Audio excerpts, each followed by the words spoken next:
Hello, Nick and Mark. Nick Black and Mark Cross from Good United are here today to help us work through our Leaders 411, part of Leadership Day here at the Citadel. Obviously, we are virtual this year. We were planning on sending cadets over to your offices, and we've got a little bit of a different situation. But today, we're going to spend 25 minutes just talking through a little bit about who you are, what your backgrounds are, and then once we introduce Nick and then Mark, we'll start talking a little bit about how leadership applies and how cadets who are seniors can start thinking about what is possible out there in the real world, how the core values they've learned at the Citadel apply to the real world. So with no further ado, Nick, take it over. Tell us where you're from and what you've been doing. Yeah, sure. Thank you. My name is Nick Black. I'm the CEO and founder of Good United. I'm also the founder of Stop Soldier Suicide, a nonprofit. I started those organizations from my experience in the Army. I was a Ranger qualified captain with the 173rd Airborne and did 2.5 years in Afghanistan. Before that, I went to Johns Hopkins University and went to high school, and I'm from Northern Virginia. So it's an absolute pleasure to be with you today and to talk to wonderful cadets. Mark. Mark, over to you, sir. Yeah, I'm going to bring the non-military perspective into the conversation and say, obviously, my name is Mark Cross. I'm the sales director here at Good United. I've been with Good United for just over a year. Prior to that, I was with Blackbaud, another major employer here in Charleston, South Carolina, focusing on the social good space. Prior to that, which I think we might get into a little bit, I spent a lot of my life after college bouncing around trying to find my place in the world before I discovered Blackbaud and ultimately Good United. I'm from Northern Indiana, grew up there most of my life, went to a small school in Indiana called Wabash College.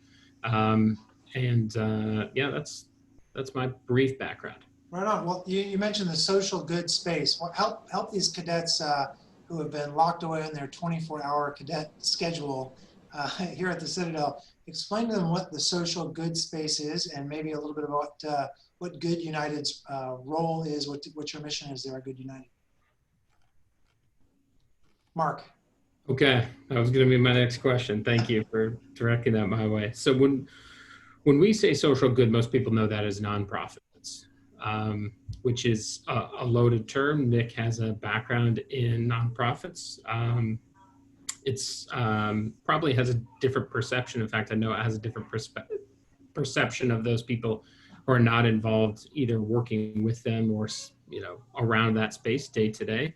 But essentially, organizations, both in the U.S. and globally, that have been stood up with a mission not to turn a profit for investors like a business, but instead to change the world in a mission area of focus that they have. So Good United on a broad scale, and I really love when Nick kind of tells the history of its founding, but I will very briefly say that we are a technology and managed services company that focuses on helping those nonprofits connect with their supporters and empowering nonprofits to make them feel appreciated. Well, that is a great segue for Nick. Nick, former Army Ranger, Afghan experience. How in the world did you get to determine this was what you wanted to do? What was the mindset? What's the history of the company? Yeah, I can't believe I'm in a nonprofit space. If you would have told me 10 years ago, no one would have believed that I were working with nonprofits. So my first deployment was to Paktika province, a place called Fob Tillman. It was right on the border of Pakistan. I was with the 173rd, and somehow all 120 of my guys got out in one piece. But 2 weeks later, one of my soldiers shot himself in the head. So you go to 15 months of combat, and then one of your guys takes their life. I went back to Afghanistan for another 12 months, and then I got an email from a guy I went to undergrad with named Brian Kinsella. And then that email was that we've lost more servicemen and women to suicide than to the enemy. Well, my senior year of high school was 9/11, and I dedicated my 20s to going, fighting, and destroying the people that perpetrated those acts. So why are that we are killing ourselves at a higher rate? So I'm dumb, I'm stubborn, and because of that, I co-founded a nonprofit with my friend Brian and another guy, Craig, called Stop Soldier Suicide in 2010, late 2010. So I did every aspect of the organization, from fundraising to calling people to taxes, working with veterans in need. But the biggest pain in the ass was actually working with donors. And the problem is that we have no hope of ever getting you to come back. So we spend all this effort for you to make a gift, and 9 out of 10 donors don't come back after that first gift. We're saying, all right, it's Tiny Tim for the poor, nonprofits, who cares? Nonprofits are 5.6% of US GDP. $1.74 trillion with a T, a tango, a T of revenue. 440 billion given by individuals each year. So we're looking at a massive market opportunity that is completely unfilled. And the problem is that the graduates of Citadel, if it's anything like Johns Hopkins, you're going to be asked for 50, $100. If you stroke a check for 100 grand, I bet you have a different relationship. So how do we think about leveraging technology to democratize the giving experience? Where no matter if I give $100 or Mark gives 10,000, we have a meaningful experience. So at Good United, our whole mission is how do we make every fundraiser and donor feel more appreciated? And we're solving those problems today by realizing that we need to do that where donors and fundraisers spend time, and that's in social networks. So we're the worldwide leader in managing fundraising relationships in social networks, specifically in Facebook and Instagram. Okay. How like, what is the range of organizations? Are you helping like the local scout troop all the way up to, you know, the United Nations, or what, you know, who is your, so who's your we sweet came into spot? this, so my business partner, Jeremy, and I co-founded together. We've been at this for 6 years. We failed royally the first 3.5, just like made every mistake in the book. It was brutal. And we were working with very small organizations, but we persevered. We took a step back, reattacked the problem, and we found product market fit with the largest organizations in the world. So think about World Wildlife, American Cancer Society, Wounded Warrior Project, American Heart Association, March of Dimes, others of that scale. So we're very fortunate. You know, right now we're rolling out a really neat initiative with American Cancer Society. And I was talking to one of their executives, you know, they said at point blank, we need you to help save cancer research in America. Yeah, if you don't get fired up for that, what else is there? So like that's at Good United. Well, we're so thankful for the opportunity to fight this every day. You said two things already that really stand out to me. One is, you know, not only you're doing this, but you're an entrepreneur. You're in an entrepreneurial space, even though it's not even though, although it is a social good, third bottom line kind of entity, and that takes grinding and retooling. It takes a mentality of like, okay, I know what the mission is, and if I hit a tree between here and there, I got to go around. Or if I fall into a ditch, I got to pick myself up and I got to find a new path. I think that is a critical skill set for an entrepreneur, and these cadets are really good at grinding away on hard problems. But I think what you said was we had a mission, we had a vision for where we were going to go, and that is like a critical piece for applying that grit and that determination, that skill, which is hard work. The second thing you said is basically like a sense of purpose about what you do.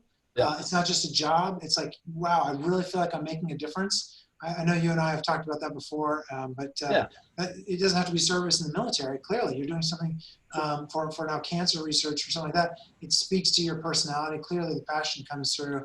And so, you know, I would really be interested if you're willing to talk about some of the mistakes that were made. There might be potholes that these young, because there are cadets in this at the Citadel who are thinking like, I'm going to do my time in the military and then start a business, just like Nick, or I'm going to start a business right after school. I'm mentoring a few of them right now. And what are some of those like, oh gosh, I wish I had known that as an entrepreneur? It's not about you. So my business partner and I are on paper fairly accomplished, right? We have an incredible board, incredible investors. But when you get a bunch of smart people on a whiteboard, you're going to come up with nonsense. The answers are with the customer. And the challenge is the humility and the empathy to actually realize that you don't know the answer. At Good United, everything's about the customer. And it's really interesting here is that it's very similar to the military. Now, in the military, everything's about the enemy, right? So like you need to understand how the enemy works. And it doesn't matter in the Pentagon how many whiteboards you have or how many PhDs, eggheads are figuring out how to, you know, drop a bomb. At the end of the day, you have to understand who is the primary, who is the point person. And the hardest part for us was with all this knowledge, all this education, was to actually dumb this thing down and truly listen. Yeah. And have a process. And, you know, for us, you know, we have to avoid, you know, massive failures, but we have to embrace small ones, right? Yeah. And that's really important, right? So when you're talking about listening to your customers, you're talking about, the American Cancer Society, for example, and the social networks of probably hundreds of thousands of people that are interested, have been affected by cancer, just as an example. It could be veteran suicide. Yep. How do you listen? And maybe it's a good question for Mark. Like, how do you listen to these customers? How do you make sure, from a sales perspective, how do you make sure you're giving them what they're asking for? How do you listen? It's a good question. I think it goes in context to a conversation that Nick and I had yesterday. I had a friend here in Charleston who had asked me about a local startup, and just said, like, do you know anything about this company? And I talked to Nick because I wasn't familiar with them, and Nick had some critical words for them. But one of the questions that he advised me to pass on to this individual was say, ask them who they think their customer is. So, like, before you ask the question of, like, how do you listen to them, there's a really good question about defining them, because you brought up a good point that people don't often think about with Good United is we really have multiple customers. One customer is obviously the nonprofit who we sell to, but we also have a customer, which is the fundraisers and the donors that we interact with on a day-to-day basis. So when it comes to that question of, how do you listen? It's much more of a challenge if you're an entrepreneur, because you first have to define who that individual is. I can speak from an individual employee perspective. I had a similar background to Nick, and my failures were on an individual level. And when I reflect back on, especially in sales, the times that I failed were those times that either I assumed I knew all of the answers, or I wasn't aware enough to ask the follow-up question.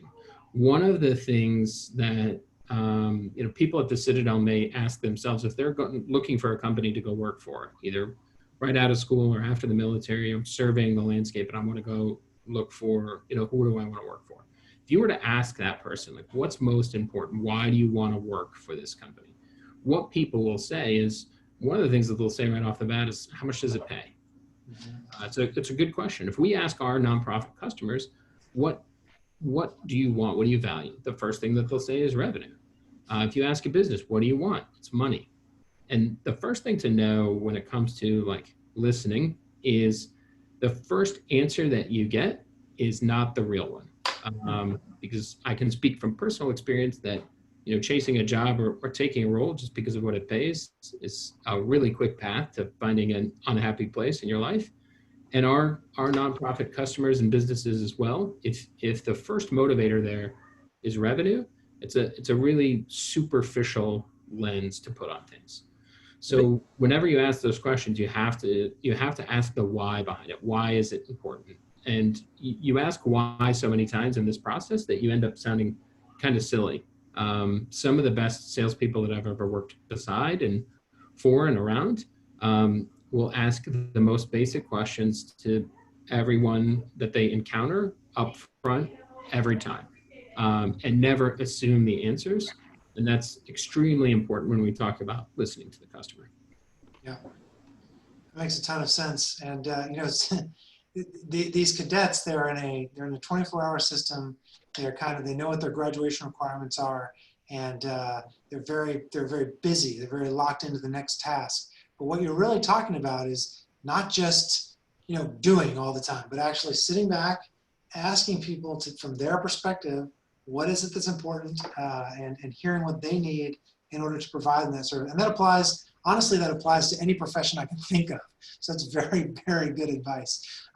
When you work with a nonprofit, how does that relationship develop, and how do you guys think about structuring the economics of it? I mean, does Good United take 10% of everything that comes in? Is it simple? Is it tiered? Just how does the business operate financially? Go for it, Mark. You got a better mustache. I would say that I hope no one who listens to this interview ever has to experience the hell that is pricing nonprofit technology software. Because Nick and I know firsthand that in a bubble, it just becomes extremely complicated. And this is true of, like, the way that you charge for anything, in that you can think about it really hard for a long time.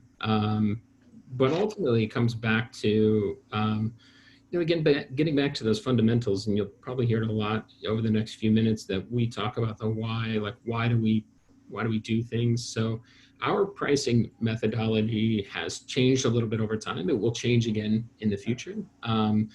The the pricing piece of it, from a sales perspective, is does the cost that you're charging make sense to you as the salesperson? You have to describe it. Does it make sense to the customer? They've got to listen to it and say like, oh yeah, that makes sense.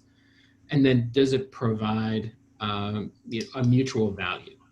Are we as a company making money? We're not a nonprofit. We do have to earn money to sustain. Don't listen to the typical model of a startup. You actually do at some point need to make money, so that's something that you have to think about. And the other part to that is we are working with nonprofits. It's no secret that they don't have the most money in the world to spend, but they do recognize, just like any other business, that it takes money to make money. So if you were to ask about our pricing model and the economics at a very high level, I could spend 2 days breaking it all down, or I could simply state like it makes sense to us, it makes sense to them. We make money and they bring in a lot of revenue. So it's flexible essentially. It depends on the size and scale. Yeah. Well, maybe a better question is, what does success look like with a partner, with a large partner? What has success look? What's a sort of case study of something that's really worked very well for Good United? Mark, go ahead again. Yeah, so that's the first question that you have to ask, because it's different for every client. And one of the really unique things is we had a customer. One of the things that we're very proud of at Good United is we've had very few customers begin working with us and then leave. Out of 45 clients, maybe 2. And one was a really great learning experience and failure on the part of Good United, because it was the one that had produced, the way that we calculate it, the highest return on investment, meaning the dollar in versus the dollar out. They were, by that metric, our most successful client. Like 5x. Yeah. When I tell people that they experienced, they were our most successful and they left, it's a very difficult concept to understand. But the truth of it is, if that's simply all it were, we hand you $1, you hand us dollars back. One, you don't need a salesperson. Like, you could just have a sign up form, like get your 3-to-1 return on investment here. But the other part of that is there is something behind the money. I had a really great sales trainer and leader once who told me, and this might be an example that's lost on a younger generation, but if anybody's familiar with Scrooge McDuck, nobody is Scrooge McDuck. You don't just take money and put it in a vault and swim through it, right? When somebody gives you money, you do something with that money. So when you talk to these nonprofits, you have to understand, what do they value? What are their initiatives? What does success look like to them? Because the more times you ask that question and the better that you understand it, it becomes more than just like, we gave you $1, you gave 3 back. And for us, it's really about that impact. It's, it comes down to, we're helping them connect with hundreds, thousands of people on social media that they never had a relationship with before. And now we're giving them the ability to understand, okay, we're the American Cancer Society. You may know our name, but did you know when you make a donation, these are the outcomes that we help drive? And Good United becomes the conduit to help foster more of those communications. And to them, that's something that they very much value. So it goes, in every case, it goes beyond that superficial revenue. And it's your job and responsibility to understand, what do they value the most? And then how do you align your success metrics and key performance indicators and everything that you track along the way to define that success, to have that roll up to their overall mission objectives. So for example, you guys will put something out on social media for the American Cancer Society. We keep using them as an example, but whatever the organization is, and you'll test A and B, or you'll see what works, what's giving back, what the response is in terms of sharing or likes or engagement of some kind, and you'll continue to dig down on those and reinforce those areas that are working. Is that what I'm hearing? So you're not only providing the mechanics. I'm sort of guessing here, and feel free to correct me if I'm wrong, but once you have that conversation with the customer at the organizational level, you're then testing the messaging. So you're part communications firm and also part fundraising mechanics. Is that a fair assessment? Yeah, and I'll leave it to Nick to describe a little bit more why this is so important. But one of the things that you'll find in business is that the person with the best technology doesn't often win. Like just because you have the best thing, in our case, it's, you know, a communications channel, but you could take it to a higher level with any business. I bet no one watching this remembers a thing called the Zune. The Zune was an MP3 player that was made by Microsoft, and it was better than the iPod. Like technically, it was superior, but it didn't win. And the reason that it didn't win is because it didn't solve some of the challenges that were present at the dawn of the era around MP3s. The biggest one being like, it's great that I have a really good MP3 player, but how would I get songs from the universe onto this thing?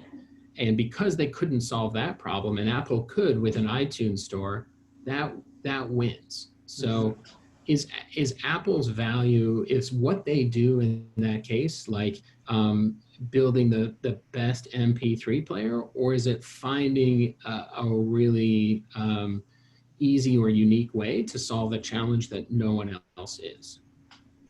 Yeah, holistically solving that challenge and not just the technical portion of it.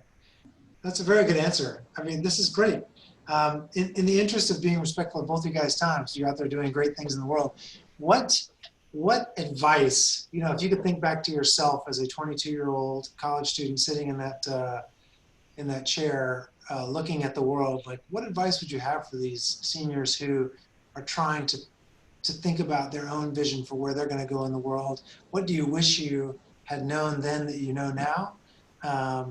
Any sort of parting thoughts of wisdom from the folks at Good United? And I'll start with Mark, and then we'll wrap up with Nick, if that's okay. Yeah, my biggest, I would have 2 points. Number one is just because you're good at something doesn't mean that you have to do it. And that's a concept that is really hard to understand when you're 22 years old. You think that because you can make money at something, and because people tell you that you're good at it, or you know that you're good at it, that is what you are destined to do. And the research shows that the most successful people find fit when they find what they want to do and what makes them happy. And that leads to the second part, which is it takes years, many more years than the United States educational system has allotted for you to figure that out. You often hear those stories about, like, I don't know if anybody's heard like the Colonel Sanders story, that he didn't become Colonel Sanders until he was like 65 years old. You know, Abraham Lincoln didn't do this until he was, 45. There are all these historical references of people who didn't figure out what they were meant to do in this world until much later in their life. And so we assume that there's a period from when you start going to school when you're 5 until you're 22, that over that time, you have to pick a thing. And most often we think that thing is the thing that you're best at. Know that for many of you, the thing that you're best at drives you crazy and you don't want to do it. And that's okay. So if you think of modern day examples of someone like Andrew Luck, who says, I'm really good at football, but I don't want to play football. Just because you're good at that thing doesn't mean that you have to do it. And ultimately, no matter how much money you make or how great you are at that thing, you won't ever feel fulfilled because it's not meeting those two things. So this is probably a downer to end on from me, but no way. There's going to be a ton of failure where you think, I want to do this, and I want to do this, and I want to do this. And you'll find things that you want to do that you're terrible at, you suck at. You will find things that you're great at that drive you absolutely up the wall. I know I spent 5 years doing customer service in a call center, and I was great at it. And every day I went home miserable. Yes. So like, you will go through those periods in your life, and that's okay. That is not a downer. That is straight wisdom. I mean, that is a great answer. I can relate to it myself. This interview is not about me, though, so I'm going to turn it over to Nick. Yeah, very similar to Mark. Find something meaningful and do it. And I think that the opportunity to find something meaningful is go explore. Go to Tahiti, go be a bartender in Jamaica, go do things, go run with the bulls. People are 22, right? I have 183 resumes for one job. All of them look the same. You went to a college, you did a job, right? What's interesting about you? Why are you different? And so go get life experiences, go volunteer, go teach for America, go do whatever, but don't just, to Mark's point, don't just take a job because you need a job. There's lots of opportunities out there. You're going to have a hell of a better story if you say like, yeah, I left college, I went to the military, did this to explore, or I left, I really want to see what Africa was like. So I went out there, worked with an NGO, traveled around. I'll hire that person in a heartbeat. Yeah, it's great advice. Particularly, I mean, this is a very unusual period in history. We're doing this virtually. I didn't even know what Zoom was 8 months ago, or Zoom. And so, these cadets are really going to have to figure out some creative solutions. And I think going out and getting some life experience is great advice. And being patient is great advice. And it takes a long time. And do something that really speaks to your heart. That's all great. Well, thank you guys for the work you're doing. Thank you for taking time to support the Citadel. I'm sorry we couldn't get over there to see you in person this year, but I promise we're coming. We'll knock down the door in 2021. So yes, sir. Thank you so much. Great chatting with you guys. Thanks. Appreciate the time. See ya.